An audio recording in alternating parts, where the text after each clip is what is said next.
বিনয় স্বার্থে মাকে কতজন ভালোবাসতে জানে আমি তা জানি না, কিন্তু আমি জানি আমি আমার মাকে বিনয় স্বার্থে ভালোবাসি।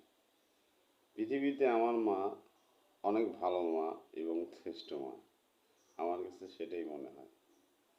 আর যদিও শ্রেষ্ঠ মা নাও হয়, তারপরেও আমার মা আমার কাছে অনেক ভালো, অনেক প্রিয়, অনেক দামি। কেন দামি, কী কারণে দামি? কারণ আমার মা আমাকে 10 মাস 10 দিন পেটে রাখছে, এই পৃথিবীর আলো দেখাচ্ছে। এই পৃথিবীতে আমি আসবো, এ ধরনের চিন্তাধারা শুধু ছিল আমার মায়ের, আমার কোনো চিন্তাধারাই ছিল না।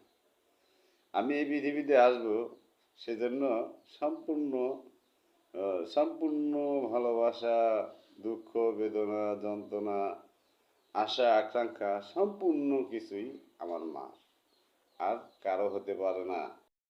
তখন মা আশা আকাঙ্ক্ষা করে যে আমি একটা সন্তানের মা হব, তখনই না একটা সন্তানের ভূমিষ্ঠ হওয়া সম্ভবতা দিকে চলে যায়। যখন মা আশা করে যে আমার একটা সন্তানের প্রয়োজন, আমার একটা সন্তান লাগবে, কিংবা আমি একটা সন্তানের মা হব, আমাকে একটা সন্তান মা ডাকবে, এ ধরনের মা যখন আশা করে, তখন মা শত দুঃখ, জ্বালা, যন্ত্রণা, কষ্ট, ঝড়, তুফান যত যাই হোক না কেন, সব কিছুর ভিতরে মা নিজেকে আগলে রাখে, চেষ্টা করে সব সময় সে সন্তানকে সুরক্ষিত রাখবে। আসলে এরকম সব কিছু গুছিয়ে রাখার জন্যই তো মাই একমাত্র ও একমাত্র